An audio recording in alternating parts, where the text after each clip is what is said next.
Hey guys, howdy. I hope you're fine. As you've seen in the thumbnail, in this video, we're going to see what if Naruto became Olympian God. This is movie and before getting into video, I request you to check the author of this fanfic and show some love and support. Name of the story is The Lost Clan, Book 5 by Bone Killer. Do check it out. All details in description. And if you want next part of this series, please leave a like and comment you favorite singer. Let's get into the video. Also, check out Patreon for uncensored spicy content. Link in description. Oh, you're so not taking me down. Huh. Watch me. I charged at Annabeth, sword in hand, and jabbed at her, but she blocked it with her sword and ducked, going for my legs. I jumped over her, making a flip in midair, and pointed my katana at her neck. I told you, I said, and threw my sword into the air, and it vanished into thousands of black particles. Annabeth stood up, turned around, and sighed. Why do you always defeat me that easily? I shrugged. Ninja stuff. She glared at me. Remind me to inject the lethal dose of soothing to an elephant next time we fight. I took some steps backwards, waving my hands. Back off. She laughed at me and marched off outside the arena. Sometimes she can be funny, said a serious Zoe from behind me. I turned around her and saw her completely serious, not joking. Yeah, I can see the gleeful expression in your face, I told her, and pecked her lips. Her right eye twitched. Maternal instincts. Pam must be hungry or something. My turn to twitch the eye. She was asleep 10 minutes ago. Babies are like that, Vice. They sleep partially several times a day. Now, come on, we have to feed her. I shook my head. No. Remember last time I fed her? You mean that time when she poo-pooed in your face? She asked, raising an eyebrow. I hesitantly nodded, shivering at the memory. That was some shit. Literally. Zoe sighed. Okay, I'll go alone. She turned around, ready to leave, but I grabbed her shoulder. No, I want to see my daughter. I only don't want to have some poo-poo on my face again. Look at the airplane. Woo-woo, Zoe said while spinning the plastic spoon with baby food in front of Pam, who was sitting in a baby-eating chair. Our daughter was 3 months old now. She had Zoe's jet black hair and my electric blue eyes, besides the Namikaze's whisker marks on the cheeks. We still hadn't decided if her surname should be Johnson or Namikaze or Nightshade, since, unfortunately, me and Zoe weren't married yet. Pam seemed to get sick and suddenly threw up on Zoe's face. I simply smirked. Told ya. She death glared me while rubbing the yellow vomit out her face.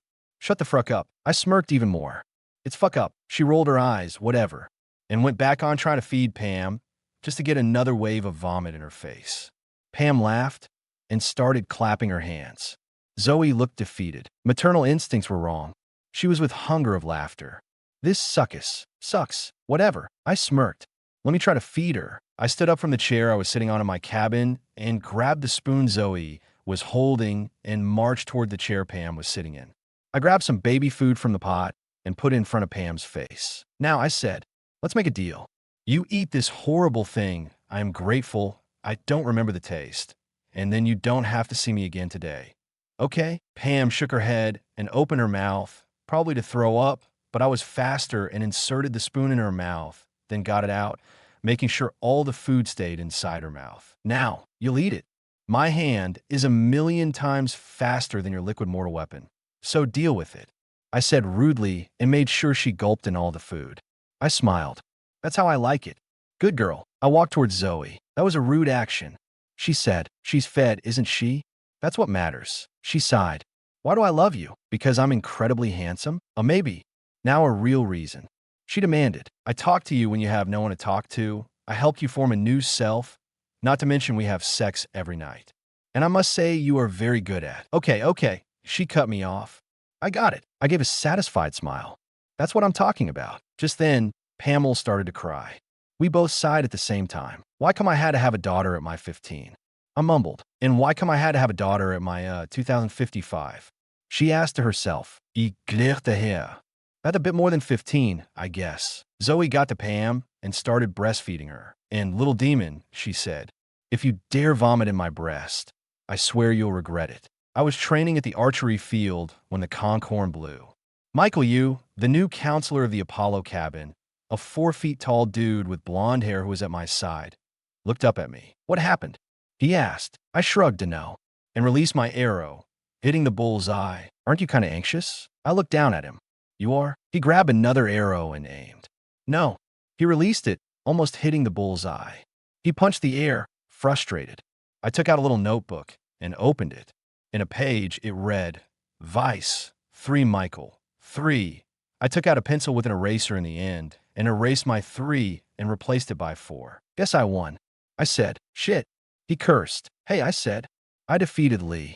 You really thought you could defeat me? Yeah. I shook my head, laughing. You really are hopeless, Michael. He rolled his eyes. Whatever. I bet you expected me to make it easy for you. I said, you want to know? I don't give a shit. Nice words, I commented. Small. Let's see what's happening. Whatever or whoever arrived must be in the big house by now. So, you blew up a ship, killing Beckendorf in the process? You suck. I stated. Thanks for the nice words. Said an angered Percy. Look, I'm trying to hide my emotions here, as if I didn't I would be probably crying right now. So, don't fucking insult me. Can't you notice the poor girl back there crying? You suck. I screamed, signaling to Silena Beauregard, Charles Beckendorf's once-was girlfriend and Aphrodite cabin consular. We were in the big house with all the consulars. Me and Percy were arguing, and Michael and Clarice weren't any better. Percy sighed. Look, I've already said I'm sorry, but I couldn't do nothing. I turned around toward Chiron, who was deep in thought and sighing endlessly. Chiron, if you allow me, I'm getting out. With that, I stormed off the big house. I heard a pair of footsteps following me. I turned around and screamed, What do you want? Before I saw it was Zoe. She seemed perplexed. Oh, sorry. She said, Didn't want to bother you. She turned around, ready to go to the big house. I grabbed her arm. She turned her head at me. Hey, Zoe, calm down. I thought it was someone else. Wrong thought, I guess. She said and let herself loose, marching towards the big house. I sighed in defeat. I hate my life. Me too. I turned around to face Zach. WTF? Zedzaf. He was wearing white Greek vest, and his hair was slightly longer from last time I'd seen him, but it defied gravity. His black eyes seemed piercing, so he seemed like some kind of good version of Sasuke. He slightly nodded, smiling. Good to see you after a year and a bit more. You've changed, Vice. I raised an eyebrow. I have. The war is approaching, he said, ignoring my reply. You're going to face Sasuke soon. You must be prepared. You're still not at his level, Vice. You may have defeated him once, but he was still recovering his strength. Now that Kronos is back, Sasuke has regained his full strength. By now, only Naruto has been able to even rival him. Then I said, What must I do? I know someone who will train you better than yourself. He lives in Japan. Japan? Let me finish, damn. Okay. He lives in Japan, in one of the islands that were once the elemental countries. Thanks for being specific. I think you know him for Naruto's memories.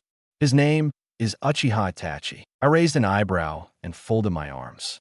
Wasn't he killed by Sasuke or something? The Sharingan can make wonderful things. Mainly his Fumetsu Manjikyu Sharingan. Eternal kaleidoscope spinning wheel, literally. Shit. He has it. Yeah, he does. Pretty much like Madara, but that one was killed by Naruto. Itachi was way stronger than Sasuke, but now he's lost almost all of his strength. But he pointed at his own head. He still knows a bunch of stuff. I smiled, thanks. I hugged him, only to go through him and fall to the floor. I sat up, rubbing my head. I'm a ghost, Vice. I'm immaterial. Thanks for telling it to me now. Genius. I commented, standing up. Zach smiled. Goodbye, Vice. And I have a little feeling we won't meet again. It was nice seeing you. What do you mean we won't meet again? Well, when I die? I asked. Zach smirked. You won't. And tell Talia I love her. Any expression that was in my face vanished, to be replaced by a sadness expression. Oh, right. I will, don't worry. And one more thing. Can you name your next kid, Zach? What do you mean by next kid? Zach simply smirked and slowly turned transparent while the leaves, carried by the wind, went through him, and he slowly disappeared, and the wind stopped. Right? I mumbled to myself. Top of priority things. Find some 3,000-year-old murderer ex-member of some organization that wanted to rule the world. Right? Now, I generally always had a perfect definition of a house just by the first impression. The problem with Itachi's house was that I couldn't have a clear first impression of his house, pretty much because there wasn't any house. So here I stood in a little island of more or less 2 square miles full of vegetation to one side, mountains on the other, and no sign of building on the base of the mountains, on top of the mountains, nor in the middle of the freaking jungle where I had to kill 3 freaking lions that attacked me. My life sucks just that much. Who dares invade my territory? Or even more than I thought. I turn around to see clouds gathering and gigantic waves of killing intent getting at a certain point, which made me fall on my knees. I felt a figure in black approach me. "What do you think you were doing here, weakling?" asked the same voice, a bit more calm, but still reprehensive and filled to the top with killing intent. I didn't dare to look up. "I am sorry, yes, sir." "I didn't mean to." The figure laughed like crazy. "Nobody teletransports here by accident, weak being. Unless you want to defeat me, of course." I coughed up some blood for the killing pressure. Once I cleaned my mouth, I said, "And no, S, sir. And my friend, Zach, Zach." The pressure instantly lowered to 0. So I looked up just to find Itachi Uchiha, just as he had been 3,000 years ago, standing in front of me. "You must be his friend he told me about. Vichin Johnson, right?" asked the prodigy. I slowly nodded. "Stand up. I'll make you a tea." I could notice the clear annoyance in his voice, but I decided to obey him anyways. Personal note, remember always to wave your hand at Itachi's island, because that's how he made his house appear. It must have been under a jinjutsu or something. His house wasn't a house. It was a freaking temple. It was a 10-story Chinese-style building. I don't know why Chinese if you lived in Japan. Anyways, it was painted in blue, but the roofs were golden. There were 4 gold dragons going up the temple, and on the top they interlaced and had their mouths open to the sky. And in the top there was a globe made of gold, as if it was getting out of the mouths of the dragons. There was a fancy Japanese-style fountain in the middle of the first floor, which was the only one without walls. The windows were round and had golden bars in Oriental style. "That's my home. Yours as well for the next week," he said, though I could notice the annoyance in his voice. "You'll train me in 1 week?" I asked doubtful. "Starting now." With that, he turned around and punched me in the chest, sending me flying against a random tree, which fell with the impact. I fell to the floor face down, but quickly stood up and summoning my "No swords," Itachi said, charging. I gulped and charged as well. When I was about to punch him, he disappeared from sight to appear behind me and kick me in the right leg, making me fall to the floor. "Shit," I cursed under my breath while standing up. "Is it the Vice who killed Shinigami?"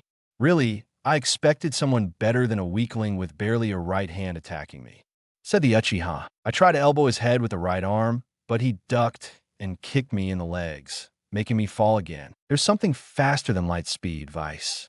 And that's a real ninja's speed. Thanks for the advice, Uchiha." With that, I got impulse from my arms and jumped into the air, then kicked Itachi in the head at my real speed, making him fly against some trees, destroying them. "Not bad," said Itachi's voice from behind me. My luck, I made a clone just in time. To prove his point, when the dust cleared, there was no Itachi between the devastated trees. "Now," he said, "we'll lunch. I am hungry." That didn't sound ninja-like. I have to admit, Itachi cooked well. He just had to put the ramen 3 minutes on the fire, and he was the greatest cook in the world. Yeah, he put the hot ramen in 2 bowls and threw them in the direction of the wooden Japanese table I was kneeled in front of. The bowls stopped one in front of me and another one on the other side of the table.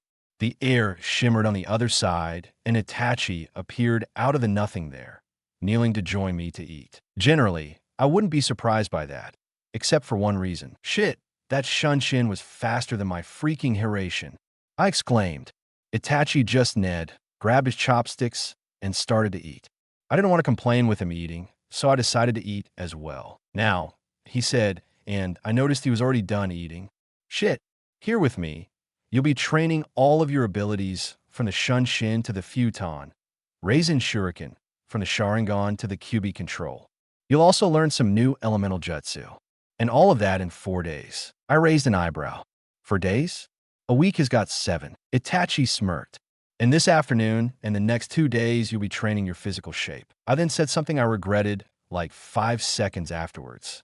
"And how?" Itachi Ned and said, "You'll see. Usually, I stay in my cabin watching TV or slaying weak monsters of the forest as pastime." Apparently, my definition of pastime wasn't the same as Itachi's.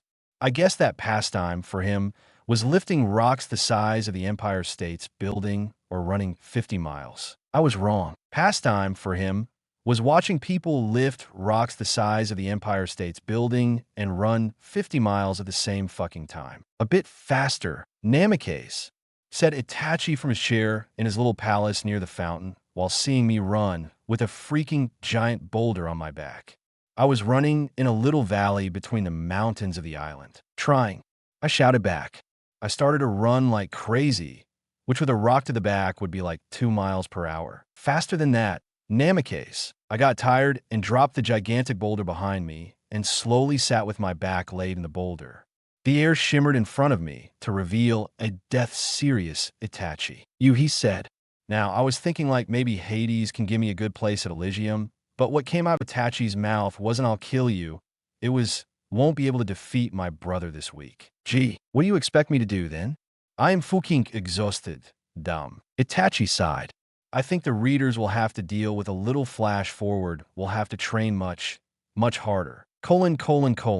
7 days afterwards, I was staring at the ceiling in my bedroom at Itachi's place. I didn't understand. Generally, he woke me up at 6 on the morning to train me. Vice, what do you think you're still doing here? You have to fight a war, don't you? Said a destroying the door Itachi. I slapped my forehead. How could I forget? I exclaimed. Itachi left the room in order for me to dress up. I put my usual American Idiot t-shirt and jeans and got out of the room. As soon as I got to the first floor, I grabbed a flying in my direction Green Day backpack. Itachi was standing by the fountain, staring at the statue from which the water got out. It was a statue of a Japanese woman I recognized as Amaterasu. She had visited me in my dreams last summer, so I kind of remembered her. The water got out from her hands, which were extended in the direction of the sky. So, you pray for Amaterasu? I asked. Itachi slightly nodded. Namikaze, you might not know, but in every generation, 2 people are born who are destined to be the most powerful while they are alive. Really? Itachi nodded. If you look back to Naruto's memories, every generation had 2 powerful people. Madara and the first Hokage. The third and Danzo. Jiraiya and Orochimaru. The fourth and the White Fang. Kakashi and Pain. Naruto and Sasuke. Me and the two-tail host. You and Zack. He turned around, and I could finally see his face. He always had some kind of staying shadow in his face, which made me unable to see it. Apparently, he wasn't kind of bending the sun to put up a shadow in his face. Well, I really opted not to see his face. He wore an eye patch on the left eye, probably the eye Sasuke stole from his when he killed Itachi. He had cut marks all over his face, which seemed recent, but they were at least some 1,000 years old. Except for that, it was exactly as in Naruto's memories. Ninja used to call people like us of gods because we always changed the way of the ninja world or the mortal world. In your case, he said, for example, the first and Madara. Their battle decided if Konoha would be a corrupted land or the beauty that it was once. Jiraiya and Orochimaru kept in constant fight. The genius against the crazy scientist. Their battle decided millions of lives. As Jiraiya lost, Orochimaru made experiments on innocent people who eventually died. The fourth and the White Fang both decided the fate of millions of lives too. Naruto and Sasuke revolutionized the ninja world. In their hands was the fate of the ninja world. If it would be a peaceful land with no more wars or an unstoppable illusion. Now in your hands, Vice, lays the destiny of the world once Zack has died. When the final battle between you and my brother comes, you'll decide the destiny of the world. The gods can't defeat him. Only you can. Believe me, if he lives, the world will be dragged in a constant war. So make sure you defeat him. You'll decide the future of the world. If you are defeated, the world will collapse into Sasuke's hands, and you can't allow that. If my brother ruled the world, every demigod, ninja, satyr, centaur, every mythological beast would be tortured to death. The gods would all be put in Erebus, the fields of punishment or Tartarus, and people would have no chance. But what about Kronos? He may rule the world as well. I said. Itachi shook his head. Sasuke is more powerful than some titan that freezes time. He can keep Kronos under an illusion till the end of the world just by waving his hand. He'll surely betray Kronos. But you have something he hasn't. He said. What would that be? I asked. Like the guy had 3,000 years of experience. How could I have something he hasn't? Knowledge vice. You know how to kill an immortal. Something he hasn't been able to figure out in all his life. Neither did I. Nobody has. And he wants that. He wants to know how to kill an immortal, so he can throw away gods and titans, threaten them to do whatever he wants, or he kills them. He knows you killed a god, but doesn't know how. And that's why I'm sending you back to New York. He snapped his fingers, and suddenly I was at Mount Olympus, next to Percy. He looked at me with those white eyes that I still haven't gotten used to. Oh, hey, nice to see you. How was your training with that Itoki? He asked. It's Itachi, I said. And it was great. And why are we here? He looked at his clock. They must be arriving by now. He then looked at the elevator door, and I noticed we were near the door of the elevator that lead to where we were at Mount Olympus. The elevator plimed and the doors opened to reveal a group of Apollo demigods who approached us. The counselor, Michael Yu, a guy about 4 feet tall, passed by me to meet up with Percy, mumbling something like the others will get gear school. I got that, as of the others will get here soon. You never know. After some more minutes, the elevator doors opened and Aphrodite and Demeter kids came out. After some more minutes, Athena kids, including Annabeth and the rest of the camp, got out, except for Zoe and the Ares campers. Zoe's taking care of Pam, and the Ares campers are at camp, said Percy before I could ask anything, which was fast. Thanks for mentioning that. You're welcome. Hello, Namikaze, said Annabeth in a cold tone. I just sighed. When are you going to accept it? Annabeth? Never. She censured. Now, Percy, why did you summon us here? Kronos, he said. He's going to attack. Wow. You should earn the Nobel Prize of Optimism. I said sarcastic. He just glared at me and kept on. It's going to be a full-scale attack. We have to be prepared. But I wasn't paying attention on his speech. There was something odd about here. I had only been twice in Olympus, and there was something missing. Hey, did you hear it? I asked. All eyes were on me in 2 seconds. What should we hear? Percy asked. Nothing. There ain't no sound. I said. Generally, you can hear the cars and everything from here, but I can't hear anything. Percy widened his eyes and activated his Byakugan. Everyone is sleeping. That was Morpheus's big act. He put everyone to sleep. Percy, I said. What the fuck are you talking about? Morpheus, the god of dreams, joined the Titans and now made everyone sleep. Then why aren't we asleep as well? Asked an Aphrodite girl. The bigger the magnitude of the enchantment, the weaker it is, Silenus said. It doesn't affect demigods. We all stared at her. How do you know these things? I prepare love potions. I have to know some things about magic. She said, unexcited. Ever since Charles sacrificed himself to destroy the Princess Andromeda, Silena has been depressed. No, depressed was an understatement. Maybe miserable gave you some idea. Or so it seemed. I don't know. I hadn't spent more than minutes with her this whole week. Argus, bring it. Annabeth told the multiple-eyed bodyguard. He had eyes all over his body, and he generally didn't speak. People said he had an eye in the tongue or something. But he was a cool guy anyways. He nodded and went down the elevator. After several minutes, he came back holding a shield about Michael Yu's size. By the way, Michael Yu is the new counselor of the Apollo cabin since Lee Fletcher died on the Battle of the Labyrinth. His size was 4 feet tall, by the way. Annabeth took the shield from his hand and directed it to some place in the city, and instantly a hologram formed in front of the shield, showing the point Annabeth was aiming at with the shield. Daedalus' invention? Asked Percy. Annabeth nodded. It's to use in wars. It's used to localize the enemies from the top and foresee their maneuvers. She explained. We're going to use it. No shit. Anstein. Imutarat. I figure she must have heard it, because she turned around and glared at me. Shut up. Wannabe genius, she hissed. I am a genius. I said. Percy hit the back of my head. Trust me, you better shut up. He said. And how much experience do you have in that? Enough. I decided to obey him, or Annabeth for the case. I really wasn't in the mood of getting punched by my ex after a week without seeing my actual girlfriend and getting beaten up every day by giant rocks I had to run with in the back for hours. Anyways, Annabeth kept on. Let's have a little look at the city. She moved the shield so that each part of the city was shown. There were some car crashes and everywhere, mortals sleeping. An old woman was saved by the spell because some thieves were stealing her. In a general panorama, the city was screwed. I turned my head at Percy. Can you find the enemy base? I asked him. He thought for a moment and then nodded while activating the white eyes. He swallowed. Guys, remember the Medusa? He asked me and Annabeth. We nodded. Well, I think she's helping the enemy. The base is at the Emporium. Is Sasuke there? I asked. He shrugged. I don't even know how he looks. He replied, raven hair, blue Gap outfit, plain black eyes, apathetic. I described the psycho for him. Percy shook his head, no. I sighed in defeat. When would Sasuke turn up? Like, okay, the battle would only be on the last day of war, hopefully, but couldn't the guy turn up earlier? Apparently not. Guys, we'll have to cover all the bridges that lead to New York, Percy said. After signaling all the bridges to be covered, Annabeth noticed an error. There's one bridge that isn't protected, the Brooklyn Bridge. She said matter-of-factly. I scratched the back of my head. Maybe I can protect it on my own.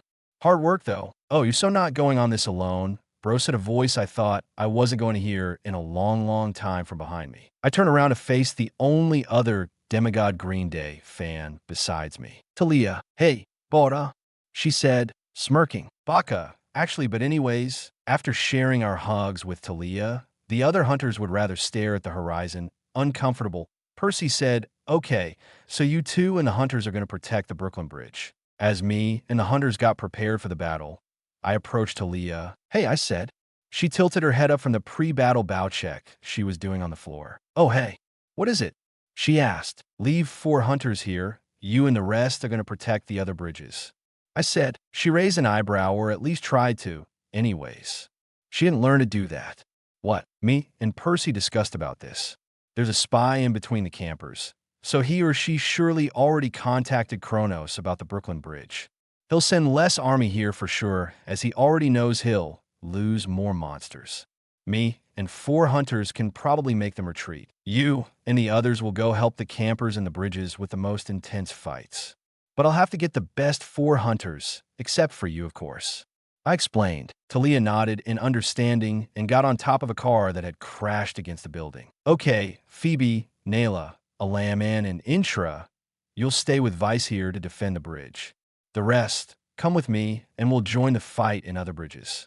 Afterwards, questions will be clarified, and I instantly knew I had been wrong. When I was a kid, I had always been fascinated by boxing or all those fighting sports. Well, having to stand the impact of thousands of hellhounds and Drsini really wasn't the work of some athletic guy. Fortunately, I lived to tell the story. Barely. The hunters were doing their best, firing 3 arrows at once and always hitting the opponent, but that wasn't enough.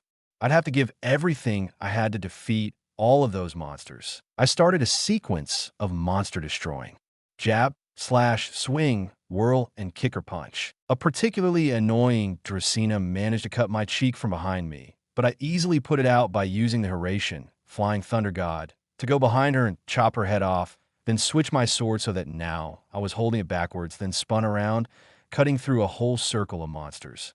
After that, I recover my sequence. Finally figuring my tactics, the Draceni told the Hellhounds to find openings in my attack, which they did.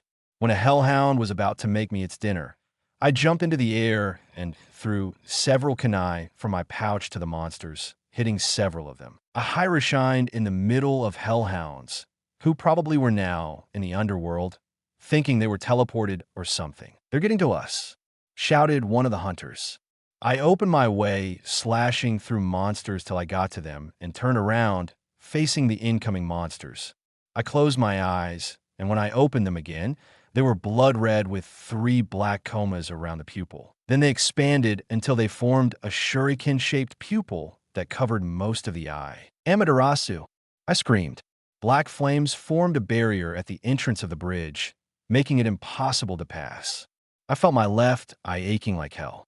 I fell to the floor, covering it, and I saw blood dripping from it. Nayla, a hunter with Indian features, crouched next to me. Will you be okay? She asked in a harsh voice. Kinda.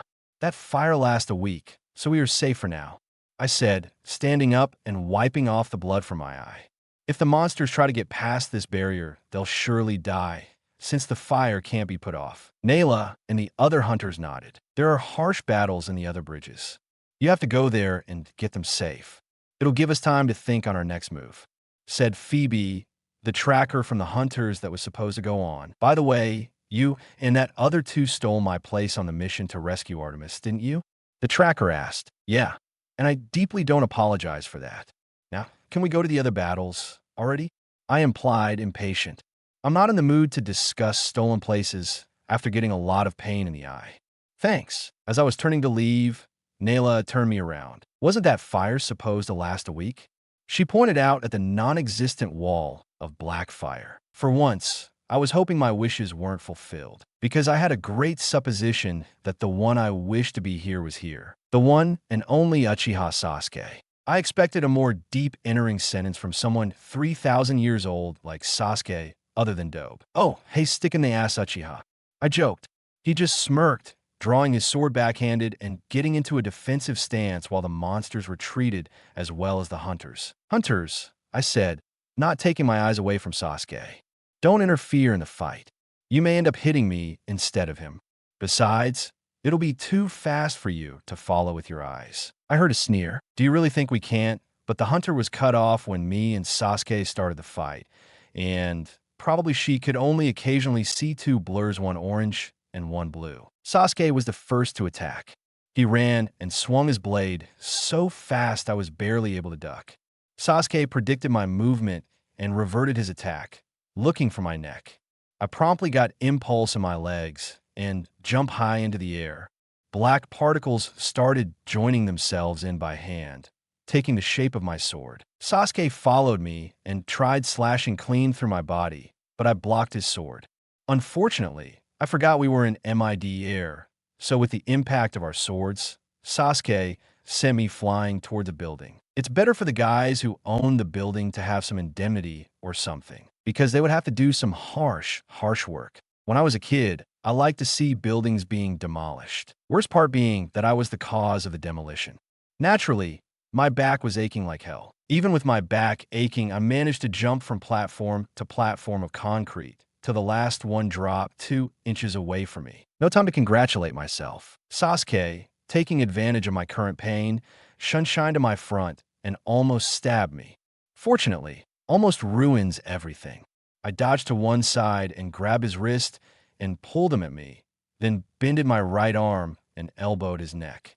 He fell to the floor in pain while I jumped and started making some hand signs. Katon, Gokakyu no Jutsu.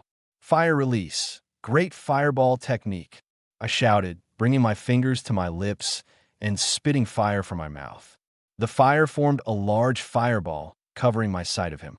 I landed with one knee on the floor and quickly stood up. Once the smoke from the fireball cleared, there was only a hole on the floor, giving me a mega deja vu. Sure, but I was cut off when a hand grabbed my ankle and pushed me down, leaving only my head on the surface. I couldn't move. Sasuke shot out from the earth in his Gap outfit. Manjikyu Sharingan activated.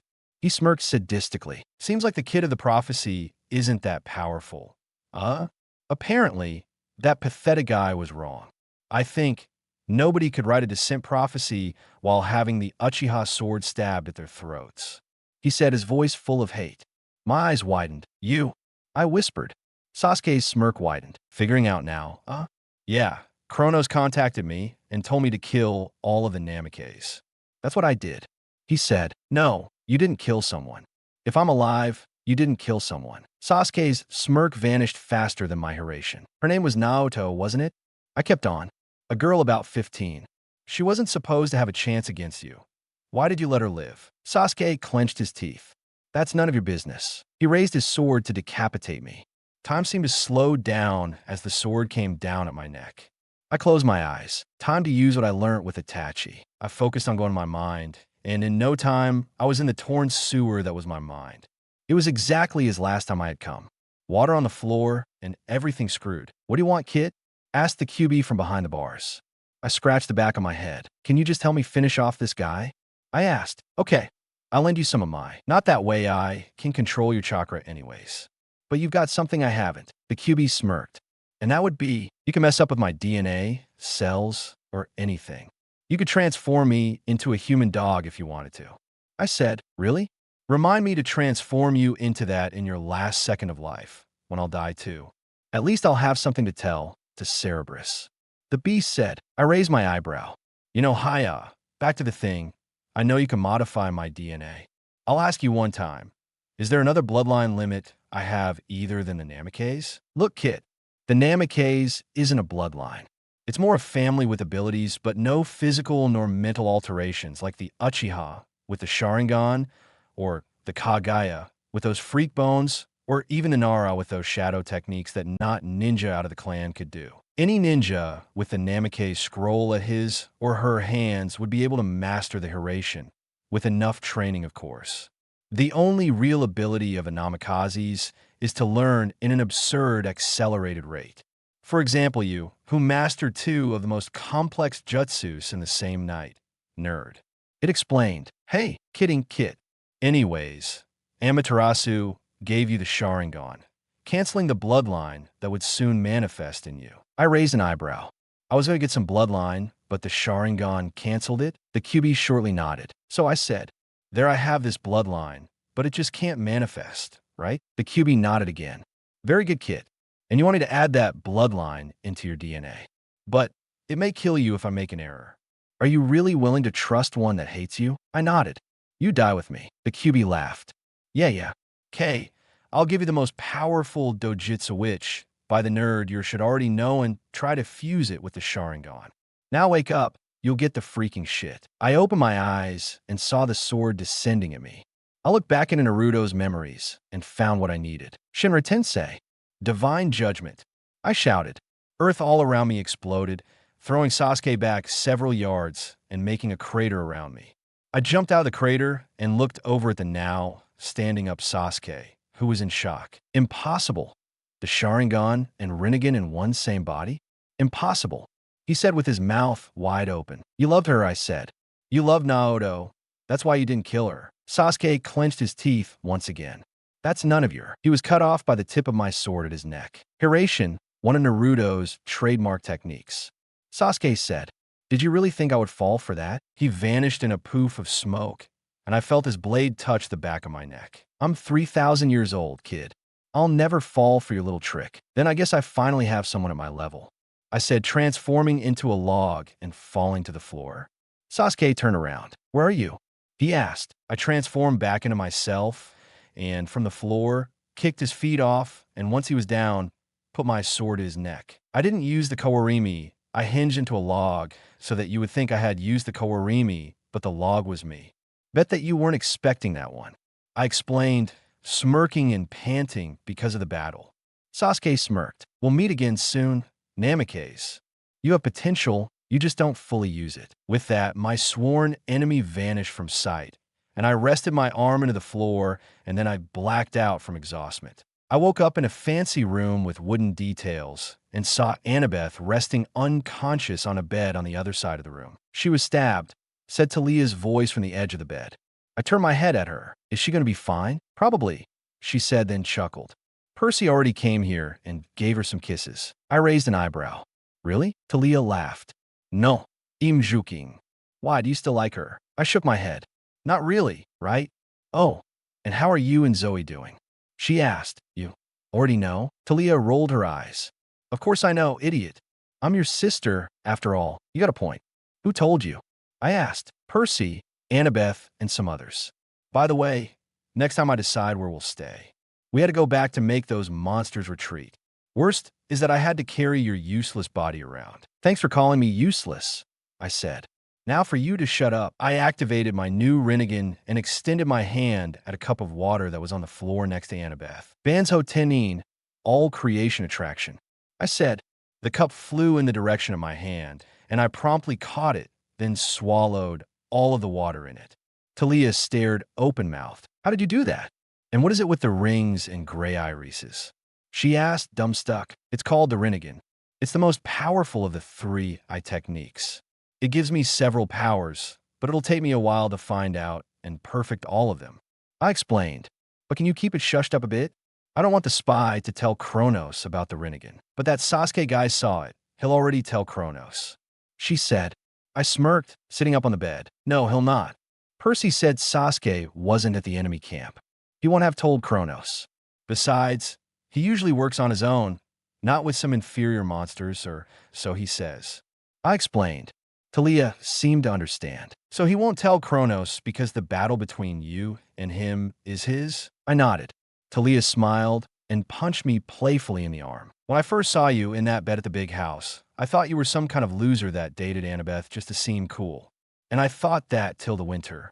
Like, you were always full about yourself. And then you break into a mission, do most part of it, kill the freaking Japanese god of death, and on top of all, change a prophecy. Zoe was supposed to die, but you saved her. You actually changed a prophecy. Talia said, probably proud of her little bro. Then again, the oracle is dead, I said. She cannot see that much. Talia laughed. Guess you're right. She has a 99,999,999% of accurate predictions. The only exception was you. It's because I'm the guy, I said with a smirk. Talia punched me in the arm, for real, with an annoyed expression. There it is. You're full over yourself again. This time we both laughed. She then grabbed my arms and pushed me out of bed. I almost tripped and fell over Annabeth. Almost. Come on, airhead. Your injuries are not that bad. You gotta fight for our country, she said in a hero pose. I'm not sure, but for a moment the U.S. flag appeared behind her. I blinked my eyes to make sure I was just seeing things. I was, thanks gods. I muttered. I met up with Percy at the roof. He was with his Byakugan activated. What is it? I asked, sitting down on the edge of the rooftop. They have two big monsters, a giant flying pig and a draken. He sat down next to me. But there's no way to know when they will let these monsters attack us. I nodded. He could be able to see almost everything. That means 364 degrees. But he couldn't see the future. No living being could. Only, possibly, the Oracle. Then again, she was dead. We have to figure out Percy. I looked back to make sure there was nobody there. Then turned back to Percy. Which one do you think is stronger? The pig or the draken? Certainly, it is the draken. He said, then today they'll attack with the pig. They want to lesser our numbers so that in the last attack, they'll succeed. They'll attack with everything they've got. We got to be prepared. I stood up. Percy, prepare blackjack. You and I will defeat that pig. I said, by the way, I think I missed a day. Where will the next battle be? Central Park. He said, the Hephaestus campers had to retreat and many Apollos were killed. Kronos' army managed to get to Manhattan. I sat back down.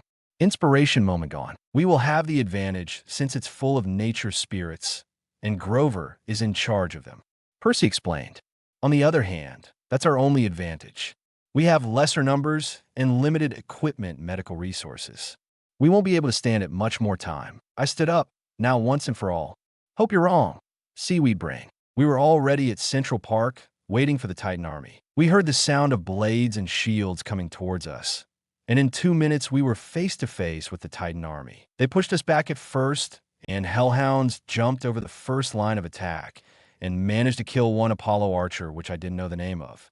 The others quickly shot the dog off. That's when Grover arrived and shouted, still eating an enchilada, Akok, I think it should have men attack because the trees, grass, rocks, and everything else started attacking the enemy. The giants of the enemy started devastating the trees, and nymphs vanished as their life sources were eliminated. One knocked a hunter out of a high branch. I activated my Sharingan, and everything slowed down instantly. I slashed through the monsters faster than their eyes could process and killed the first line, made of Dracini. The other lines were less armored, so that would give us some advantage. The Hephaestus were the first to break through the enemy lines, followed by the Athena kids, who gave them cover to kill as they wanted. I went back to the archers. Can you throw knives at long distance? I asked. The Apollo campers nodded. I got out a parchment from my pocket and extended it on the floor, then made a one-handed hand sign, and there was a poof of smoke on the parchment, revealing at least 30 kunais with Horatian seals attached to them. I need you to throw these all over the enemy army, so I can finish them off. I explained. They nodded and went for the knives and threw them all over. I will just say that before the weapons fell to the floor, most of the monsters in the enemy army were teletransported to Tartarus. Unfortunately, more and more monsters started coming and filling the dead ones' places. A giant swung his club at me, but I jumped and made a flip on the air, dodging the club. I got advantage of his slow movements and ran between his legs. He moved his head, like if searching for me. I jumped just above his head and stabbed my sword in it, then went to the floor, cutting all of his back in the process. Ice enveloped him, and a fissure was made where I cut him. Other fissures started developing from the original one until the ice fell in pieces, the vanished, and there was no more trace that there had been a giant there once. I felt hot breath at my neck and turned around facing a hellhound about to eat me. Percy appeared before me and jumped onto the back of the doggy, according to Tyson, and hit him in several places. The hellhound transformed into dust, which flew into my face. I cleaned it off with a sleeve. "What was that?" I asked. "Hey," he said, grinning. "I'm not just from the intelligence report team, you know? You trained me for some reason." "Oh," I said, defeated while slicing through a Dracena. "Right? Well, quit that goofy face and help me then." "'Kay," he said, and started punching pressure points in several monsters at once, killing them all. The campers seemed to get more morale and managed to push the monsters back to where we were. Annabeth, now recovered, got to us. "Hey guys, I think you haven't noticed yet, but I think you will have a little battle," she said. "Where?" "Across the lake," she said, and pointed at the other side. There, waiting for the battle, was a white guy with sun-golden eyes and dressed in golden armor with a giant sword and shield, both golden. He was smirking. "Have you got any other color there?" I shouted across the lake. The Titan's smirk vanished, only to be replaced by an annoying expression. "You shouldn't mess with him. He's Hyperion, the Titan of the West." In the ancient world, there were 4 territories: North, South, East, and West. West was the most powerful. "He's the best Titan fighter at the side of Atlas," she explained. "Cheers," I muttered. "You or I?" Percy asked me. "Water's your element." "You. I'll give you cover," I said, pulling out a kunai and throwing it at the middle of the Titan army. "Good luck," I told him before using the Hiraishin. "Use what I taught you." I used my trademark jutsu and slashed through several monsters, then grabbed the kunai with the Hiraishin seal and threw it to the sky while jabbing and stabbing countless monsters. I Hiraishined to where the kunai was now falling and noticed it was right on top of Hyperion. "Cheers!" I jabbed with my sword, only to be deflected by the annoying golden armor. I landed on the water behind him and blocked his sword. "Son of Poseidon?" he asked, seeing I was standing over the water. "Zeus," I jabbed again, only to be blocked, but I kept my sword and pushed, creating a power struggle. "But I'm a shinobi. I figure you've already heard this word long ago." Hyperion pushed against me. "That's rare to see a ninja. I don't see one in 2,000 years. "I know," I said, jumping back. "Now, Percy," I shouted, came from behind the Titan and stabbed him. I Hiraishined to the front of the Titan and chopped his head off. "/n. Sorry, but I'll skip the Grover part." Percy got his sword out from the Titan's body. "Why didn't you kill him?" I shrugged. "Guess he wasn't a god of death." Percy's eye twitched. "You only kill gods of death." "Yeah." I then put my head down and shouted at the earth, "You watch out, Hades." Hyperion's body and head shrinked. I knew he was still alive, but he would never annoy us again, at least not in the water where his lightness sucked. Suddenly, we heard it, the awaited pig moment. "Whoa," was what the pig screamed. A déjà vu sensations hit me, back to that winter, when that boar, which was a gift from Pan, led us all the way to a mortal junkyard. That is, after trying to kill us. Such a courtesy. The pig was pink and had a red nose that freaked us all. Did I forget the pinky wings? It came down at us and barely missed an Hephaestus camper. If I didn't stop the thing, it would surely kill us all. It went back up and dashed at us again. But this time, I activated my new Rinnegan and Sharingan at the same time. I extended my arm at the pig. "Shinra Tensei," I shouted. The pig was sent flying back and landed on some now former building. The Titan army got shocked at this while I just smirked and turned to Percy, who seemed shocked as well. "Get Blackjack. Just that attack won't be enough," I told him. In some seconds, Blackjack came flying towards us and landed next to Percy. "He says he knows you from someplace," Percy said. "Tell him to try imagining me with electric blue eyes. He says he knows who you are now." "Perfect. Whoa," cried the pig, going for us. Percy quickly mounted Blackjack while I jumped and started my flying technique. "Percy, make up something. I'll distract the thing," I shouted. "You're the genius here. And stop screaming. I'm at your side." He complained. "Right. Well, time to awake your inside Hyuga genius. Go and make something up." I told him and flew in the direction of the pig. "Hey, you ugly thingo. Bet $50 you don't touch me." I screamed at the thing. It seemed to acknowledge what I was saying, cause it let out another WO, charged at me. I smirked as I used the shunshin to get to his front and touch his nose, enough to hear Ration anywhere near him. That's what I did. I got on top of its head and perked one of its eyes. Which one? I don't know, because quickly after that I Hiroshined to the front of its mouth, which was wide open, and let him swallow me. Remind me never to do that again. I managed to get 2 words out of my mouth. Shinra Tensei. Unfortunately, the freaking stomach of the thing was so harsh my technique didn't affect it. Cheers. Amaterasu. So wet with special liquid it didn't affect it. Cheers again. Rasengan? No. Chidori? No. Fail? Yeah. Definitely fail. So that's it. I had little air. No jutsus to use, except for, I made the hand sign. Taiju. Kagebushin no jutsu. Millions of clones exploded into the stomach of the thing, making it throw up all of the MES, which quickly dispersed. I was about to fall face first into the rooftop of a building when I felt a hand grab my arm and preventing me from falling. I looked up and saw a Japanese woman with a blue kimono floating in midair. Amaterasu? She chuckled and vanished. That was my last sight before blacking out from lack of air. I slowly opened my eyes and saw the noon sky when I felt someone shaking me. I looked down to see who it was. Percy. Gah. Get away from me, you maniac sadistic bipolar with mental disturbance ignorant. I screamed while pushing him away from me and jumping to the other side of the rooftop we were in. Calm down. I was trying to wake you up. He complained. I considered his short explanation. Did you think I was dead? I asked him with a censored look. No, you don't die with nothing. Okay, whatever, I said. Let's just forget that, right? Right, he said, mounting on Blackjack, who was at his side. You lost the lions, scratching the pig. Quite fun. We have to help the main battle now. I shook my head. You help the main battle. I help the others. I don't want anyone to die. Besides, you're invulnerable. Percy seemed shocked. He pointed a finger at me, dumbstruck. How? I didn't tell you. How did you know? You came back from a giant battle without a scratch. That's a bit difficult. Not even I would be able to do that on one of my best days. I told him with a smirk. Did you think I didn't notice? And no, it's just that.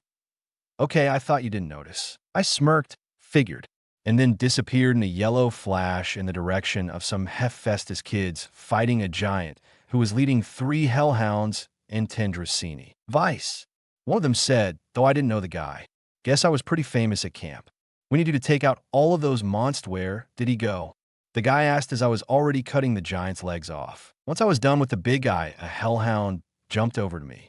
I took it off easily by stabbing its eye, but in the midst of the golden dust came a spear that stabbed me in the arm while I tried to dodge it.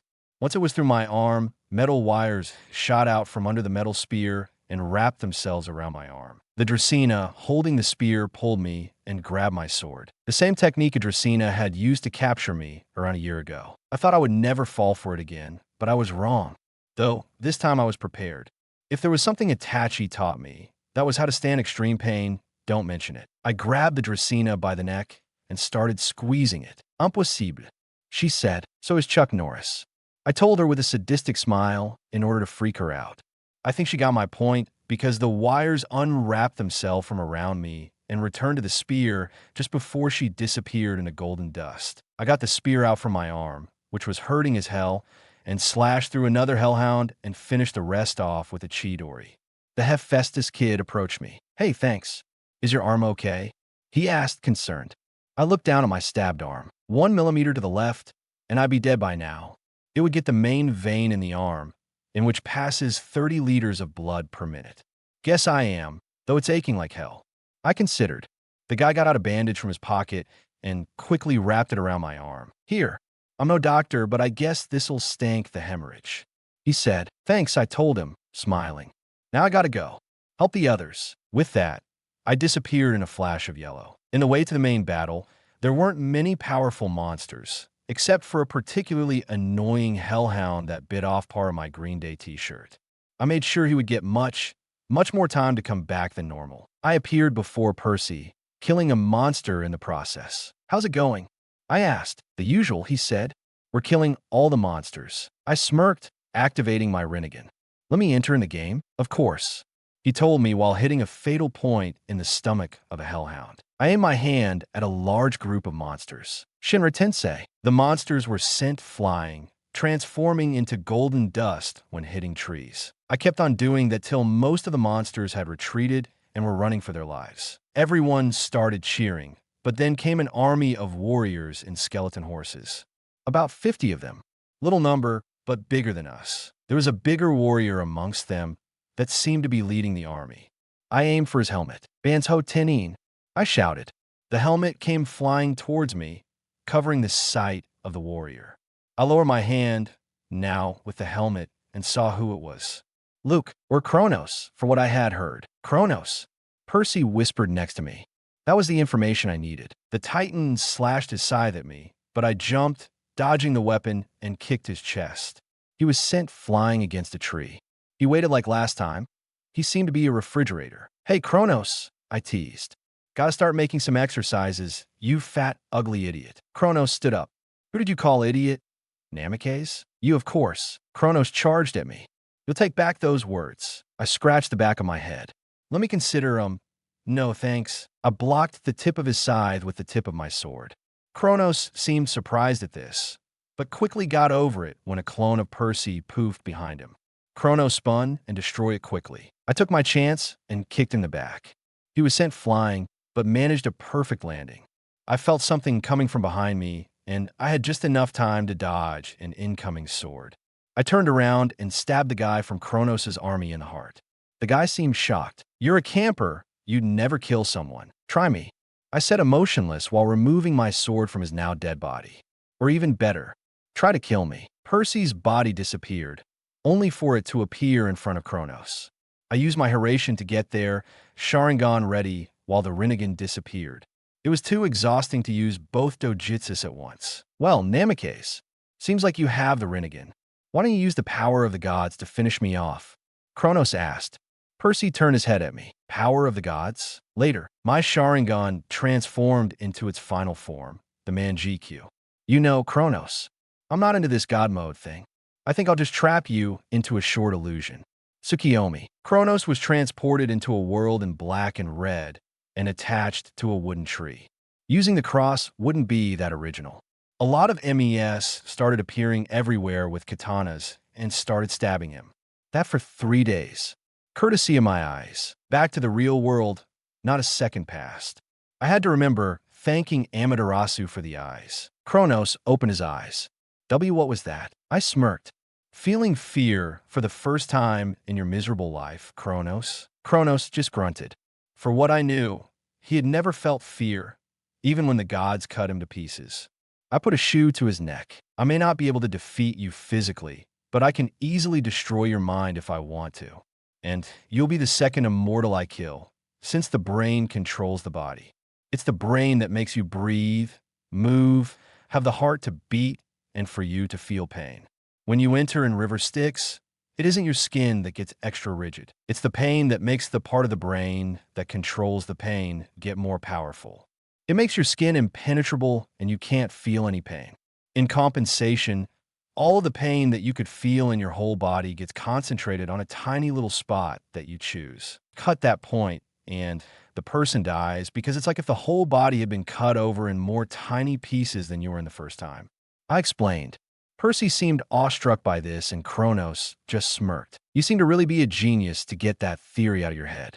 Unfortunately, I think you'll get like that other genius guy with the theories that is in a wheelchair and can't move. And I'll make sure of it.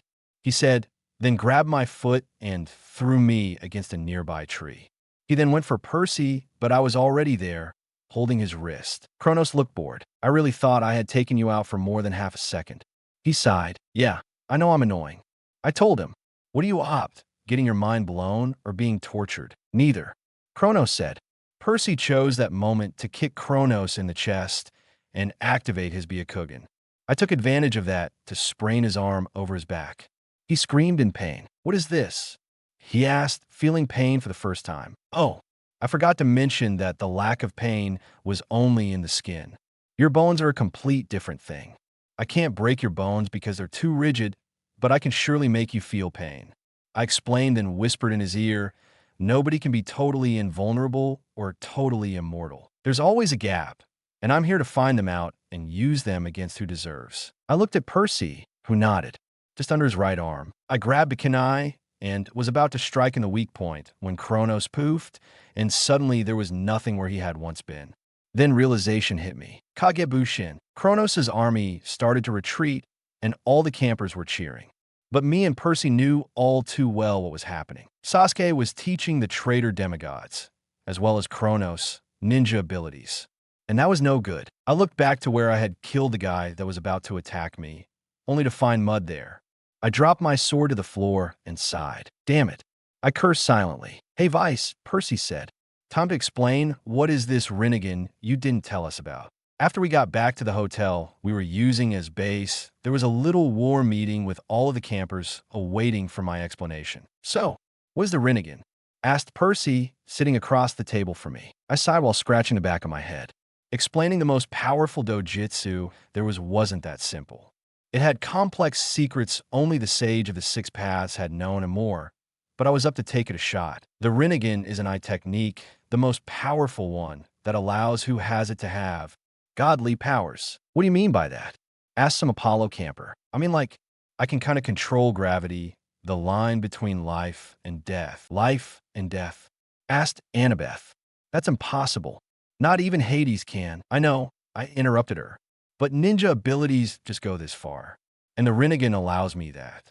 It also lets me see if people are lying or not. Summon any animal I want, I can read minds, and even get the soul out from the enemy's body. Everyone stared and at me. I didn't blame them.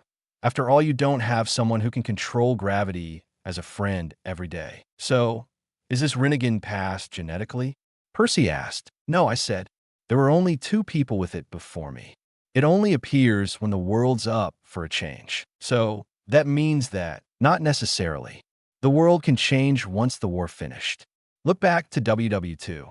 Once it ended, new technologies started developing, and then there's the world we live today. Something will change once the war ends. It can be positive or negative, we never know. Well then, Percy said, standing up and heading to the door. He opened it and turned around, saying something before getting out. Let's just hope it's positive. I woke up in the middle of the night. I have been having the same nightmare every night. It was about the end of the world. NYC devastated, and all the sky was blood red, matching the floor, which was wet with the liquid. The sun was dark red as well, and the clouds were black. Most buildings were by half, and some pieces were fallen on the street. I could see the bodies of all of my friends dead on the floor. Percy, Annabeth, Grover, Chiron, Zoe, and even Zack and Sasuke was standing in the middle of the bodies with a bloody sword smirking at me. He always said the same thing, give up, Dobe.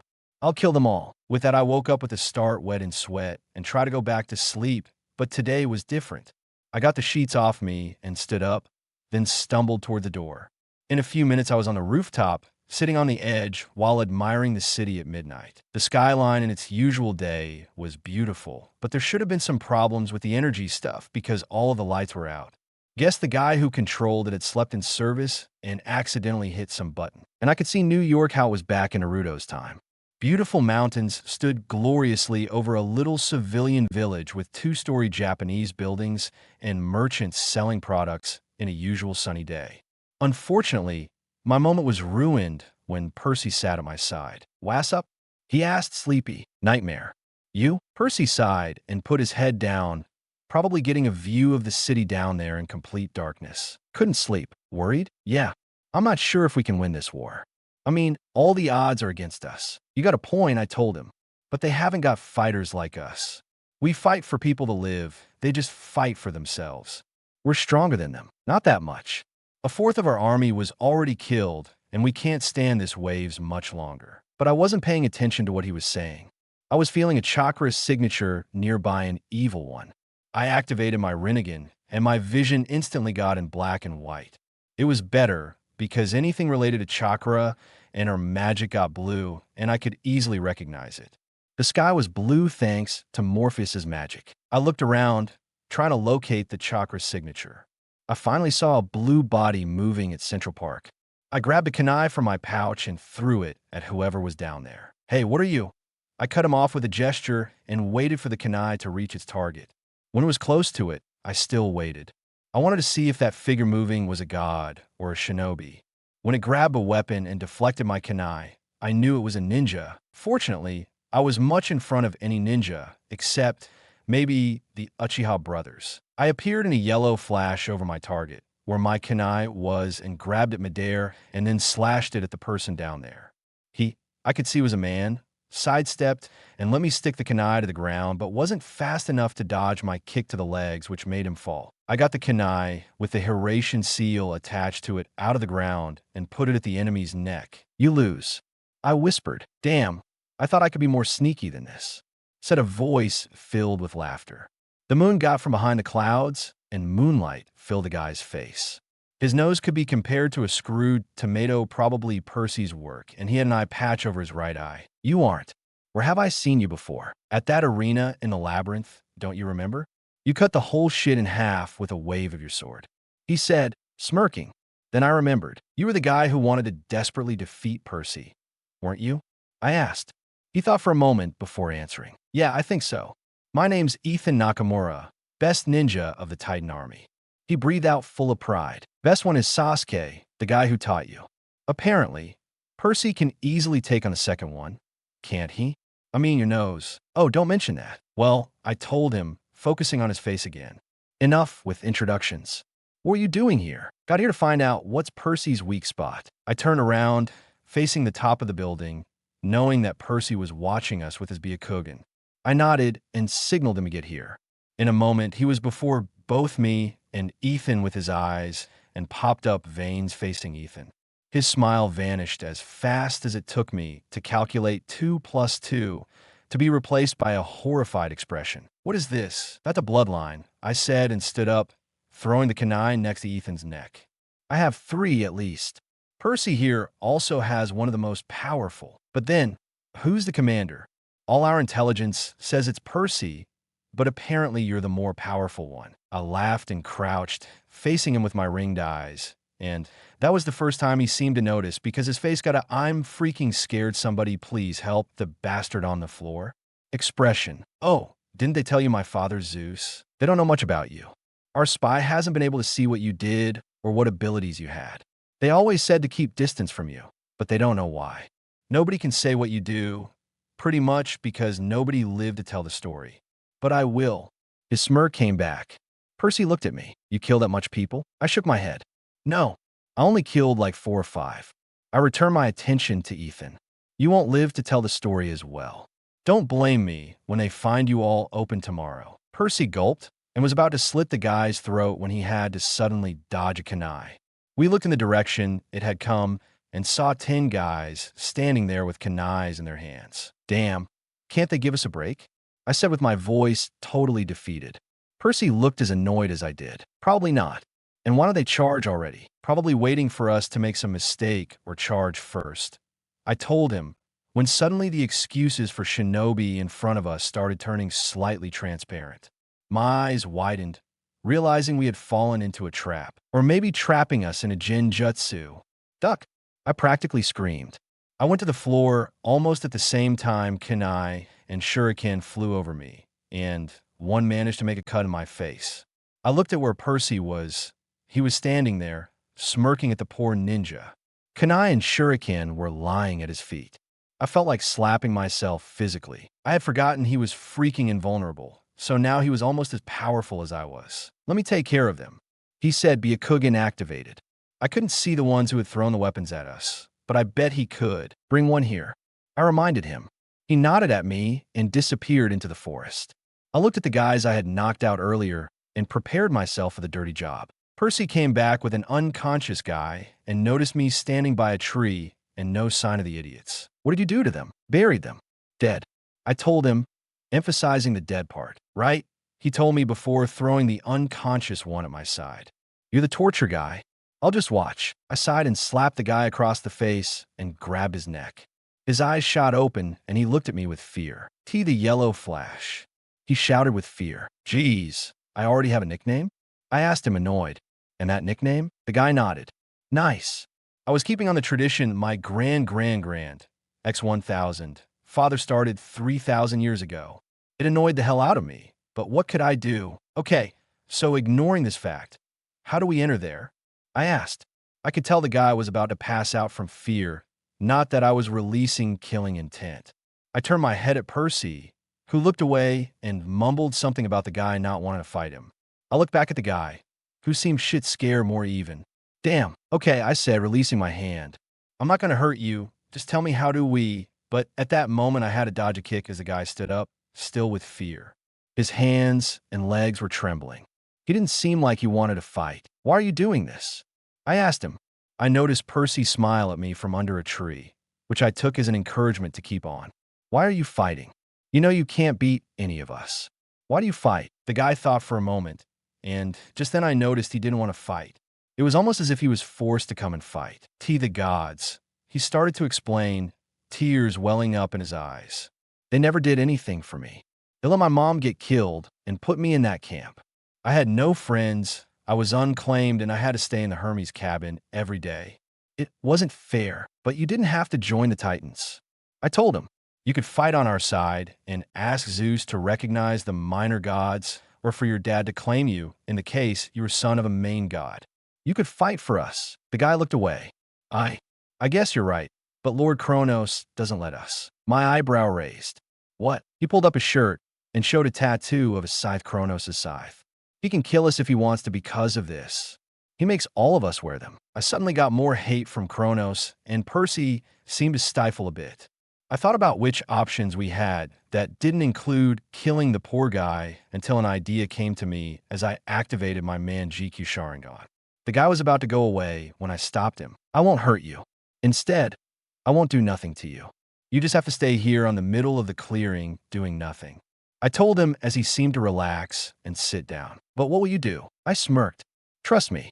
Just tell me how to get there without being noticed. The guy nodded and explained something Percy was paying full attention to while I was concentrated on put on a massive jinjutsu. You sure that this is the way? I asked Percy while holding our hands up as swords and spears were on our backs, not to mention 2 hellhounds to our sides. I was sure 2 minutes ago. He said as we were thrown into the room we had stopped by to eat some burgers and where I had learned to make shadow clones 3 years ago. NEM's Gnome Emporium. Kronos was in the middle of the room, sitting in a throne. He made a motion with his hand, and the monsters shoved us to his feet. He pulled out his scythe and put to my neck. A thin stream of blood got out from my neck. Finally, I have you, an amicase? He asked, smirking. He turned to Percy and knocked his head to the floor using his shoe and making cracks on the floor. You too, Jackson. And my surname's Johnson, thanks. I stated. Kronos pushed more against my neck. In no time, I'll regain my real form, and you'll not be there to ruin my plan. He said, smirking evilly. Because I'll kill you now. I roll my eyes. Surprise. I muttered under my breath. The last one, and that's a pretty big illusion to put on a Titan. A/N, but I scared the shit out of you, or maybe not. In the real world, me and Percy had just passed through a hole in the roof of the building and found asleep monsters and a Titan. The Jinjutsu I had cast had put an illusion in every living being in New York, except for those that were asleep who wouldn't wake up. It was excessively draining, and now I had barely enough chakra for 3 Kawarimi, no jutsu, and I was panting heavily. Damn, that thing's draining. I commented. Well, Morpheus, looks like you aren't the only one who can put up these stuff. Me and Percy got next to the throne. You'll do it? Percy asked me. I sighed. Let me gather up some chakra. I told him while closing my eyes and resting, which is the best way to gather chakra. You can't flexion one muscle, because if you do, you won't gather body energy, which is vital for chakra. Once I think I had gathered enough chakra, I opened my eyes and went for Kronos, activating both the Manjikyu Sharingan and the Rinnegan. I would need all power I could have to do this. I grabbed Kronos' eyes and popped them open. As I expected, no reaction. I quickly used an illusion and entered in Luke's mind. : This part will meet all third-person POV, because it simply has to be. Besides, I want to test my abilities with that. Kronos looked down at the mess he had done and smirked. Went out of the way. Something was bothering him inside, but he didn't let it show. In a relative good mood, he turned at his enemy, the one who was meant to destroy him in a few days, and raised his scythe the thing that had cut him to shreds millennia ago. Now, where's that weak spot? He wondered. His lieutenant, Ethan Nakamura, stepped forward and whispered something in the Titan Lord's ear. Kronos' smirk got wider as he released Jackson's head and kicked him in order to roll him over his back. Then he lifted the lethal weapon he was holding and stroked at the boy's back, only to get deflected. His smirk vanished as fast as a fall in Tartarus. His head tilted to the left and was ready to scream at the Nakamura, but he had vanished, together with a whole army of monsters together with the wall. Soon, the Titan found himself in complete darkness. What is this? He thought as his scythe also vanished and the Namikaze he had killed appeared before him. What is this? He repeated the phrase, now out and loud in a demanding tone. Vice smirked. He had succeeded entering Luke's head, but there was no sign of Luke himself, which worried him, but he wasn't about to let it show. He looked at the Titan before him and confirmed that it wasn't Luke. Now to go and madden the guy. This is called your mind. I told him, then contemplated the place. Pretty nice. Only black. My sewer is better than this. He commented, releasing his pain-in-the-ass attitude. Kronos frowned while thinking of how he had ended up in his own mind. And why am I here? He asked, though his voice didn't sound that intimidating anymore. It was almost as if he was afraid of the boy before him. A simple jinjutsu. I expected more from you. The teenager mocked. Is he all that stupid? A simple jinjutsu, you say? Kronos growled in anger. A jinjutsu can't do this to me. Not even that Uchiha can. Vice raised his eyebrow. Were his illusion abilities superior to Sasuke's? Some miles from there, Zoe woke in her sleep. She had been having those dreams ever since Vice had gone away. It was always the same story. She was in New York City, and a man all dressed in blue with dark hair and onyx eyes would push her love into a building, and when he was about to stab him, she jumped in front of Vice and took a sword through her heart. Vice's enraged face was all she would see before waking up. But it was that bothered her. She had had many nightmares in her long life, but in none of them she really died. Every time, when something was about to hit her, she woke up, but in that dream, she really died. That was the big problem. She then heard some cries and sighed while getting up and looking in the mirror in her bathroom, which door was opened. The dark circles in her eyes showed that both nightmares and a particularly annoying daughter had got her sleepless nights, but that happened less often when Vice was there. She sighed as she held her daughter in her arms. "SHHHHHH," she whispered at the baby. Vice had left a letter that said that she could stay in his cabin to take care of Pam, saying that if Zeus or Chiron or whoever complained about the decision, he would kick their ass. Chiron hadn't bothered and let her stay in his cabin instantly. She stood like that and sang a song, pretty out of tune, for Pam to sleep. Once she was sure her daughter was asleep, she drifted back to her bed, remembering all of the moments of the best years of her life, the ones she is getting with Vice. I'll not let you down. She remembered his words and smiled, already in her sleep. Kronos panted as he got up for the ground again. That thing, that Namikaze, had dared to humiliate him without any effort. And worse of all was that his opponent could actually injure him, but that shouldn't be happening. Not in the real world, nor in his own mind. I'll ask you one more time, Vice said calmly and standing his ground. Where is Luke? Kronos growled, which, for Vice, was a sign that the Titan wanted more. Come on, the guy already had his ass kicked. He's dead, and there's nothing you can do. I'm in charge now. The Titan shouted, about to give a crazy, idiotic, sadistic laugh, as Vice liked to call it, but the shinobi decided to interrupt. Really? He said, scratching his chin as if on doubt. I think I can pretty much take control over this body now, don't you? He aimed at Kronos with his hand. Shinrit Tensei. The Lord of the Titans was sent back by an invisible force as he crashed into an also invisible wall. It was hard to tell where everything was when only thing that was seen except for the people, and there was darkness. Vice took his chance and appeared in front of Kronos in a yellow flash, then put his hand on the other's head. He focused deeply to open up everything, and suddenly the darkness started to change, to be replaced by light and a peaceful landscape, grass plains and trees randomly spread with a slight breeze howling by. The sun signaled it was noon. Vice's favorite time of the day to be in the nature like this. To him, this could be easily related to something like paradise. What is this? I can't move. Kronos shouted inside his mind as Vice opened the Titan's mind. Suddenly, the ninja pushed away and used the Shunshin to set up a distance between them. Vice smirked as he realized he had succeeded. He had looked back into Naruto's memories and seen that with the Rinnegan, he could read someone's mind. But he used it to open Luke's mind. The shinobi looked around, but there was no sign of Luke. "Why isn't Luke here?" he asked, puzzled. "You truly don't understand, do you?" Kronos asked, smirking. "I am Luke. Luke's just this body, there's nothing left of him." Vice shook his head. "It isn't possible. A body can be destroyed easily, but only godly souls can be destroyed, like Shinigami's. No mortal soul can be destroyed, at least not that easily." Kronos smirked. "Try to find him then." "Now, I'm going back." "You can't." Just at that moment, he vanished, which made me frown. People couldn't escape from the Tsukiyomi that easily. Maybe because he was a titan he could, but I knew that I only had a bit of time before the Mega Genjutsu was lifted, and if I was right, Percy would have to get my body out. Wait, I wasn't in my body? Shit, that would mean that I had unintentionally used a Yamanaka technique with my Rinnegan, which allows me to do whatever technique there is. Damn, I sighed as I started to teleport all around, looking for Luke. Damn it, why is Vice taking so much? Percy asked himself inside his mind.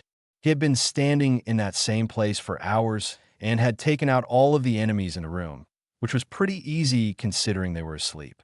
Now he had to wait for his friend to go back to his body so that they could go away. Unfortunately, Kronos's eye popped open to reveal a golden iris.